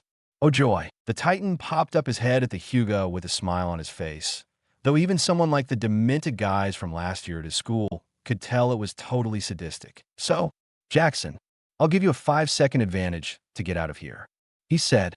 Percy didn't hesitate and grabbed his friend and used the Shunshin to get back to the Half-Blood HQ. He had to save his friend, and there was no way that he could defeat Kronos on his own. "Damn, he's fast," Kronos mumbled. He suddenly got a headache. "The Namikaze on my head doesn't help a bit." Vice panted as he rested his back against one of the trees and slid himself to the ground. In the distance, there was a tint of darkness in the sky, which was slowly expanding. "I don't have much time," he grumbled as he got up after exhausting himself for what seemed like hours searching for Luke, but there was no sign of him. Besides, he had learnt that this world was as big as the real world, and it was made of plains, trees, and creeks. He looked at the little river in front of him. The way the sun reflected on the little waves was beautiful. The landscape would be perfect if it wasn't for the black dot on the sky, which made him remember his objective. "I have to find him." With that, he got up and went to the search of the owner of the mind. "He has to be somewhere here. He is trying to fight Kronos, from what Percy told me." Percy seemed to be worried about something, sitting in his bedroom and in a thinking position. Vice knew this because his friend was nowhere to be seen and the building wasn't booming with his snoring. So that was the only logical explanation. In no time, he was already by the door of Percy's room, which as well in no time burst open, which seemed to scare Percy, who wasn't with his eyes activated. "What is it?" he asked once he got over the shock. "Something's bothering you," the Namikaze stated. Percy nodded reluctantly. That thing he'd seen, it couldn't be coincidence. It's Kronos. Luke is trying to fight him and regain control of his body. Vice appeared next to him in a flash of yellow, sitting on the bed as well. "That isn't a bad thing, is it?" Percy nodded. "Yes, it is. Luke is trying to fight Kronos, who will probably kill him once he gets his real form. And, well, it wouldn't be nice to let Luke the real Luke die like that." Vice considered his friend's statement, and sure enough, he was right. It was inhumane to let a good guy die like that. "I'll think about something," he told the Hyuga and left the room. And Annabeth would be upset. Percy whispered once he made sure the Namikaze was out of sound reach. And the flashback thingo. He sighed as he stopped by another creek, refresh himself. He put his hands on the water, only to be rejected by it. "Oh, nice," he muttered. "What happened to him?" Annabeth asked, running towards Vice's empty body. It was still breathing, and the pulse was normal, but there was no consciousness, and his eyes weren't responding to the light. It was as if the body was in a coma. He must be inside Kronos' mind. He is still alive, but his consciousness is away. Percy explained, panting for the speed he had used to go to the building. He knew it wasn't a quarter of his friend's and former master's speed, but it was enough to surpass anything that wasn't a shinobi. Annabeth looked down at her former lover's empty body. He had some stress marks on his forehead. She didn't blame him. He now had a daughter with her and had a war to worry about. If she had some kind of vision problem, she thought she would see some white streaks of hair, which made her think back to that winter, where she gained white streaks of hair, and to leave his mark, he had killed the ancient god of death. Usual. The daughter of Athena took one last look at Vice's body, and then at the pale-eyed boy with a matching streak of white hair, and walked out of the room. To say the Namikaze was pissed off was an understatement. He was tired. The hole in the sky was growing wider and faster. He couldn't get water out from the creeks, and the sky seemed to always be at high noon. Currently, he was trying to break his way through a creek, but punching a solid metal wall with no chakra and poor strength would have made his attempt similar. Suddenly, he heard a cry in the distance. He knew better than to go to the rescue immediately.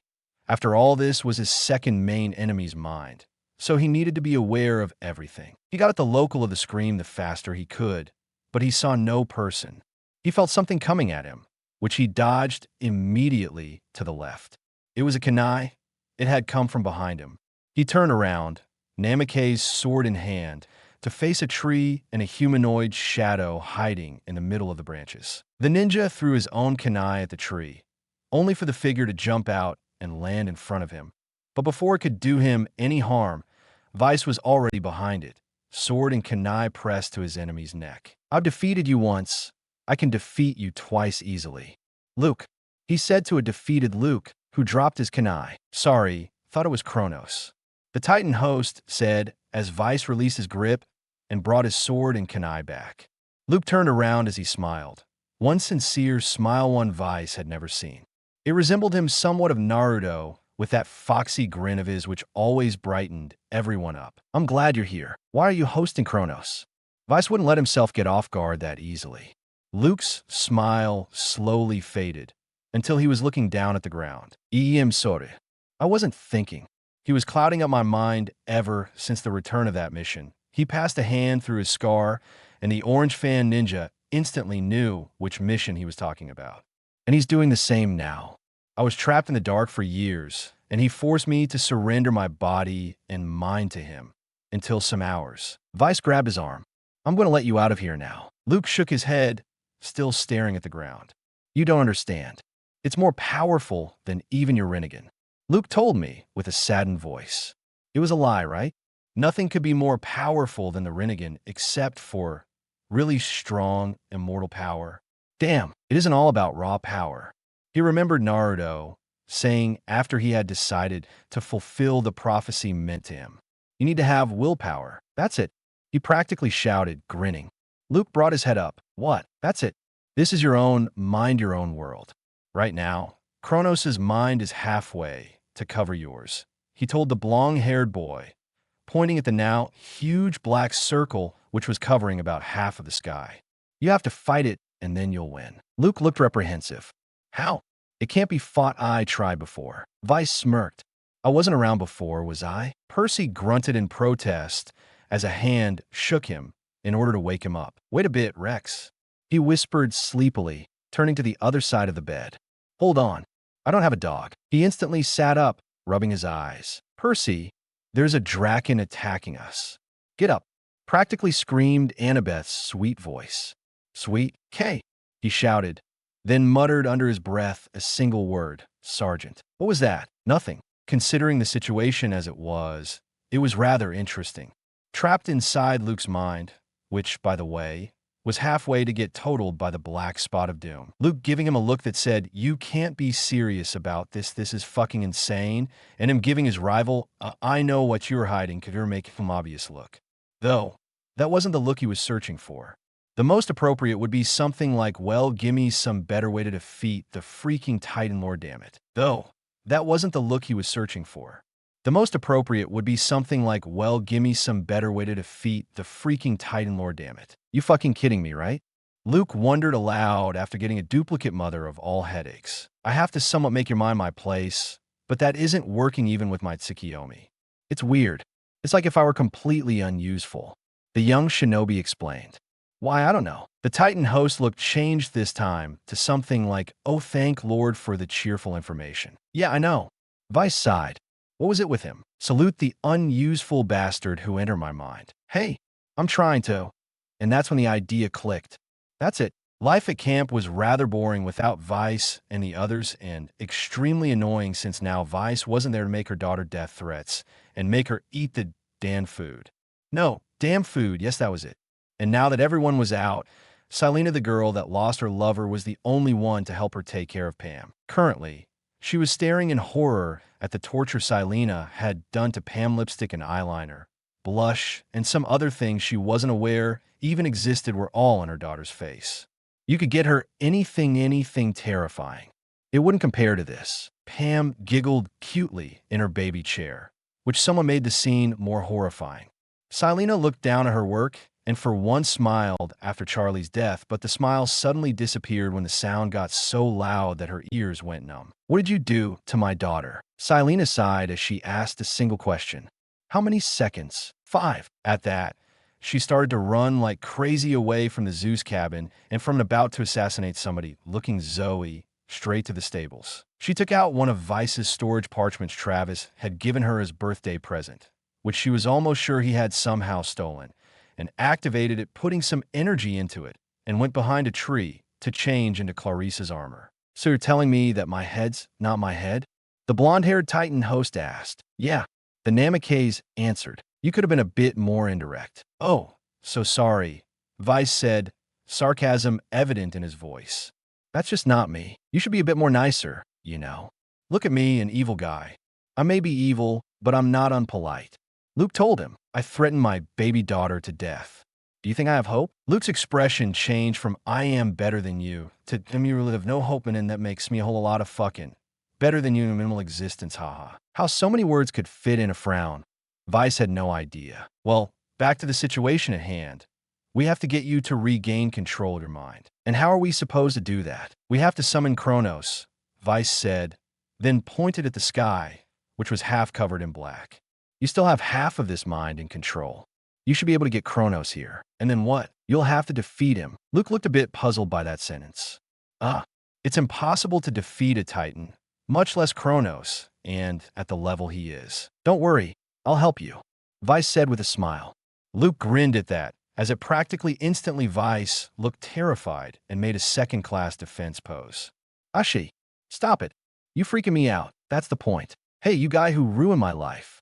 Luke shouted, trying to get Kronos' attention, and failing. You're doing it wrong, Vice said calmly, sitting on a tree branch with his back resting on the tree trunk. Does he really think summoning an immortal Titan is that easy? Summoning Shuriken is more difficult than that. Then how am I supposed to do it? Luke asked, frustrated. Force him to come, duh. Luke simply blinked. And how am I supposed to do that? You still got some control over your mind. Force him to come. When you start getting the mother of all headaches, you'll know he's coming. Meditate. Luke rolled his eyes as he sat down. Thanks for the nice words. He started to concentrate. Come here, damn it. If you're a man, then come. Headache. You want to come, you freaking third-class Titan?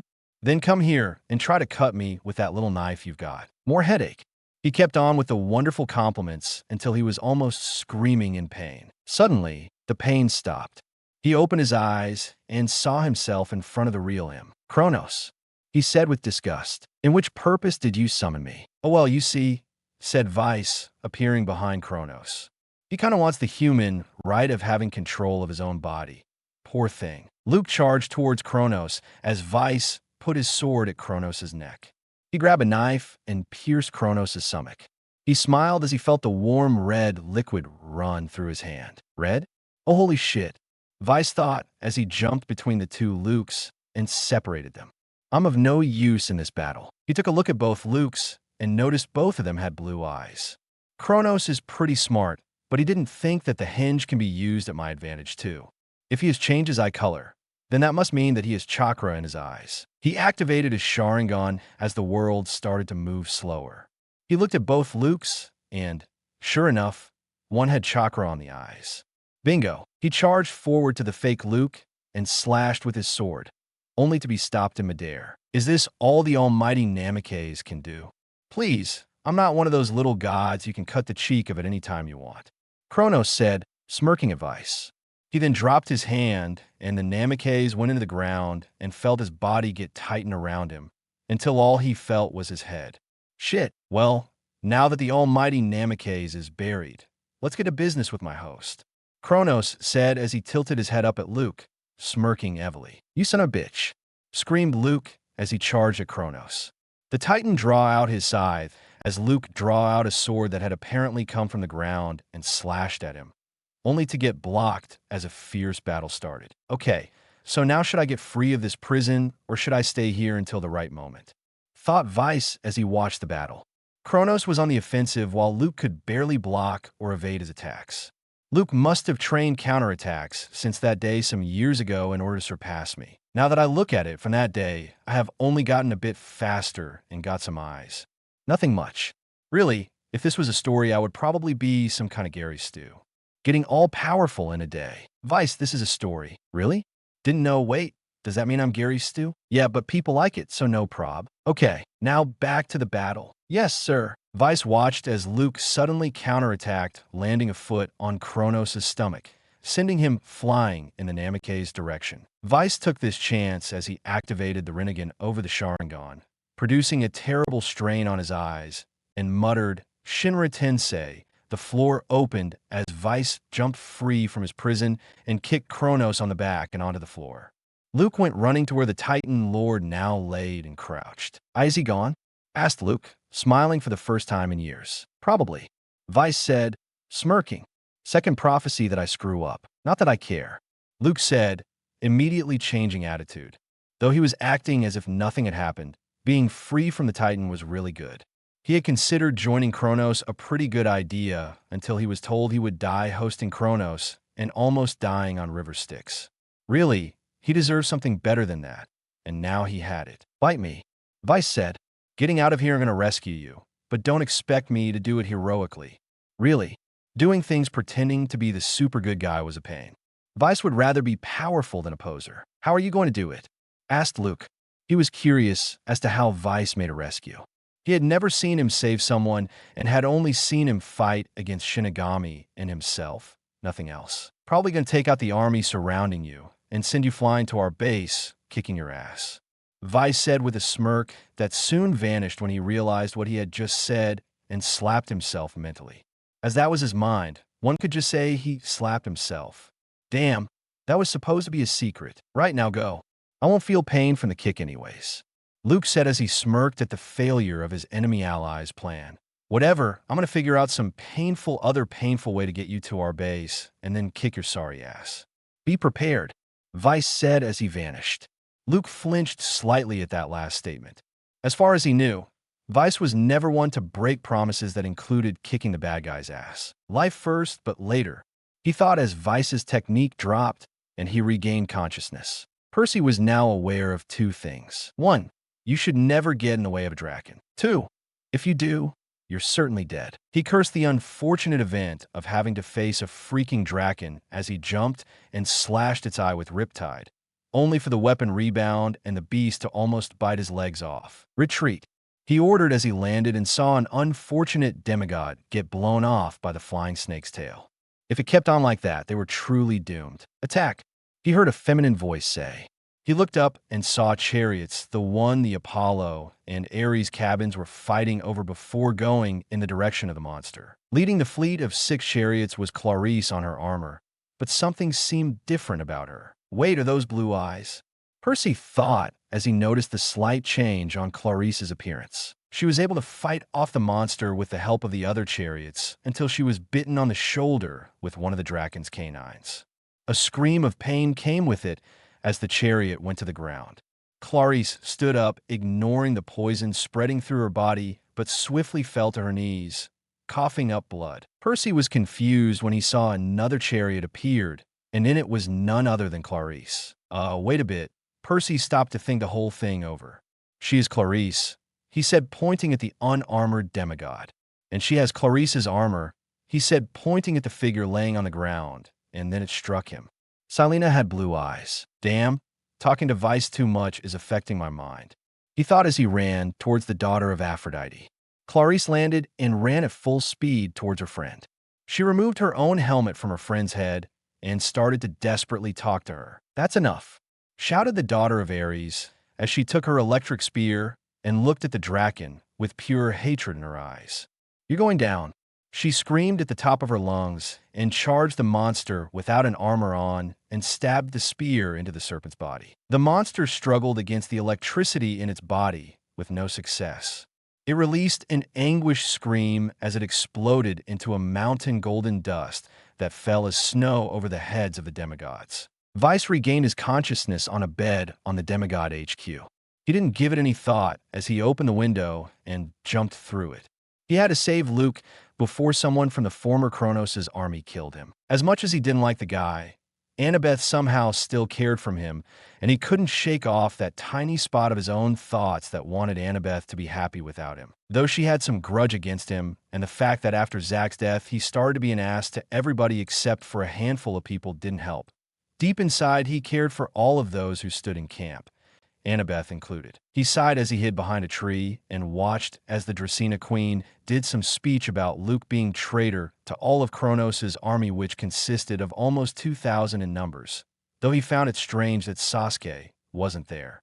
Luke had an arm lifted by a rope, and a giant was waiting for the snake to finish her speech to end Luke's life. Luke's eyes didn't hold fear as Vice expected, but instead he had a smirk on his face, and it widened as he saw Vice watching the speech. Time to ruin the show, Vice thought with a smirk as he used the shunshin to get on the wooden stage the Dracena, the giant, and Luke were standing on. He stabbed the female monster as it transformed to dust. Sorry for the little interruption, but right now I'll be taking him away, Vice said, pointing at Luke with a thumb. Anyone else? He asked in a childish tone as he took out the giant behind him without taking his eyes off of the crowd. Thank you. He proceeded to cut Luke's rope and vanish with him, not before leaving some thousands of clones behind. For the last time, lay me fucking down, Luke ordered. Vice, just to enjoy himself, had stopped some blocks away from the demigod HQ and was now walking at an incredibly slow rate while holding Luke in bridal style. Yes, milady, said Vice with a smirk as he put Luke down after 10 minutes of struggling. Vice couldn't resist and cracked up laughing and fell to the floor, holding his stomach as it would seemingly burst out of his body. I'm going, shouted Luke, but the laughter didn't stop. Hey, stop laughing. Really, it was pissing him off that Vice was laughing at him like that. Now he officially knew that the Namikaze had destroyed any pride he had left, right? Vice said between laughter and pants as he got up and caught up with Luke. You know, Vice said once the laughter attack stopped, Annabeth will probably give you a hard time at first, so just give her some space, okay? Luke nodded in understanding. It would be hard to convince Annabeth that he was at their side once and for all, and that Kronos was gone. Dead? No, just gone. Vice looked at Luke in concern. He was pretty sure it wouldn't be just Annabeth that would take it to the personal side against Luke, but the guy needed to regain their trust, and he was sure it would take some time and some suffering for him to do that. Vice didn't like Luke especially when he was dating Annabeth, but he didn't hate the guy anymore either. He knew that Luke was now at their side and that he wouldn't betray them again. At least he thought so. As they were arriving at the building, Luke broke the silence they were in, asking a strange question. I wonder how Silena is doing. You mean the love-crazy girl that wears more makeup than those guys from Kiss? Vice asked, switching to his mid-sarcastic personality. That one, Luke said with a faraway look, which didn't look any heroic to Vice as they were about the same height. Some heroic faraway look was when the person was watching the hero from below and the sun rising on the horizon, or something like that. Vice would rather be a bastard that kicked ass than a cheesy good-for-nothing. I have this feeling something happened to someone from camp that I knew that I can't shake off, he said, and I got this feeling that it's with her that something happened. I hope not, Vice told him sincerely. Even though she was a daughter of Aphrodite, she was still a camp. His train of thoughts was interrupted when he heard a baby cry coming from the building. Pam! Oh shit! Together with the cry came dozens of death threats he could use against Pam. But once again, everything shut down when he realized that Zoe would be there as well. He put a hand on Luke's shoulder. The front door is somewhere on the building, okay? Vice told Luke, who replied with a seriously thought it was in China Sherlock look. I'll leave you here for a while, and then make sure you aren't somehow killed. I can't be killed. Kronos dead is the proof you can be killed. Now bye.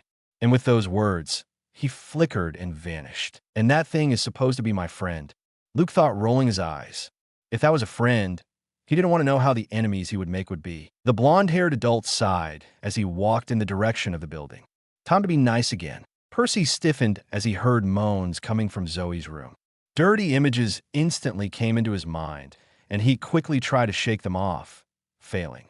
Lack of girlfriend did that to any teenage male. He slowly opened the door and looked into the room, and there was Vice making out with Zoe rather heavily. He coughed politely to interrupt them. His dearest friend Vice would have probably stepped onto the bedroom rather loudly, tear the couple apart, grab the person who he needed to talk to, and disappear with the unfortunate human being. Fortunately, being friends with Vice hadn't made Percy such a bastard. Yet, the only couple with kids at camp broke apart and turned to Percy, who was standing at the door, now studying their daughter's face of boredom. "Damn, that's definitely Vice's kid," Percy observed. "So, why did you interrupt us feeding the baby?" asked Vice. "Just warning you that they're trying to kill Luke, and that this is the second prophecy you screw up." "Thanks," Percy said quickly, feeling uncomfortable around the supposedly feeding the baby couple. Damn, one could feel the frustration of them not doing each other all the way to the moon. "You're welcome," said Zoe for Vice, who would probably say some shit like, "Yeah, I know I'm the man," or something. "Right. Now, Percy, do you think letting Luke's head roll off is a good idea or not? Is he at our side?" "No, he's downstairs." Percy sighed, knowing he would not get a better answer from his best friend. "Then it's not a good idea." Vice muttered, troublesome, grabbed Zoe and vanished, followed by Percy. "Kill him. He's Kronos," shouted a random camper to the Stoll brothers and to Percy's ex, Janet. The whole camp was on the hall of the hotel they were using as HQ. "No, I'm not Kronos," shouted Luke. For once, he's right. The whole room heard Vice's voice say from the main entrance. Zoe and Percy were standing there, Zoe with a decided look on her face, and Percy was, well, being Percy. Or maybe he isn't. "Kill him, I don't care." "Vice," Zoe warned. Now, there were very few things that could make Vice freak out. One was seeing Zach's death repeating on his dreams. The other was seeing horror films since he ripped those two humans riding the helicopter on that winter when he met Zoe. And finally, and the one that possibly freaked him out the most was Zoe's low, murderous tone. Note to self, don't be a bastard when Zoe is around, right? "Don't kill him," said Vice, trying to regain his composure. "He's Luke. No golden eyes. No bastardatetos. No plans to rule over the world. No freaky metallic voice." That's him. Clarice, who Vice noticed had come together with the other Ares campers, raised an eyebrow.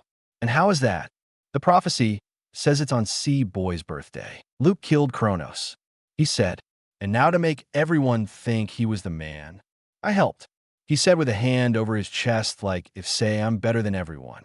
He looked around, only to find everyone, except for Zoe, Percy, and Annabeth, and himself, were around Luke, questioning him. "Didn't work much. So how did you defeat him? Is he really gone? Are you at our side now?" And more questions like that were directioned at Luke, who, back to his sunny attitude and with his mind bright again, gladly answered everything. Never managed to imagine him like that. Zoe told the people who hadn't gone to question Luke. "Why?" asked Percy. Annabeth opted to stay in silence, partially listening to Vice's explanation of how he had never been able of getting to Luke's bright side, and possibly never would, but most of her attention was focused on this Luke, this one that looked so much like the one before that mission. But she could somehow sense that something was missing. She then noticed Luke's gaze lost in her for a second, but Clarice, being insensible, literally slapped him out of his thoughts for him to answer her question. Annabeth wasn't dumb. In fact, she was daughter of Athena, and the smartest one at that. Smart enough to notice that Luke wanted her, and in a pretty mature way. But she had gotten over that crush some years ago, when she started noticing certain son of Poseidon. Vice sat on his bed, thinking hard about the war.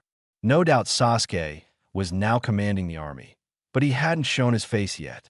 He lamented Silena's death, but at least now they wouldn't have to deal with information getting to the T Sasuke's army anymore. Also, now that his daughter and loved one were here, he would have to take extra care, and the camp now was abandoned, free for burning and destroying, or more monsters to recruit from the forest and arsenal. The situation wasn't at their side. It was like in that film, 300, except this time innocent lives were at stake. He turned his head to the side when he heard the door open. He couldn't help but smile. The smile was wiped from his face. She sat at his side and put an arm around his shoulders. He inclined his body on his legs so that now his elbows were on his legs and hands sustaining his head from falling. "What's wrong?" she asked. "I can't tell you." Zoe got a frown. "You can and will. Now tell me what's wrong." Vice sighed and went into explaining about the kills he had made, telling all the details of the story. When he finished, he was about to cry, possibly for the first time since his supposed parents' deaths. He hadn't known them at that time, and now he only knew his father, so he knew that his mother had died. At that time, he didn't remember anything, but cried at the prospect of living alone. Now, he cried because he was afraid Zoe would leave him, slap him in the face, and never see him ever again. Instead, she hugged him and pulled his head closer to her chest. Most of the time in stories, it's the other way around, thought Zoe.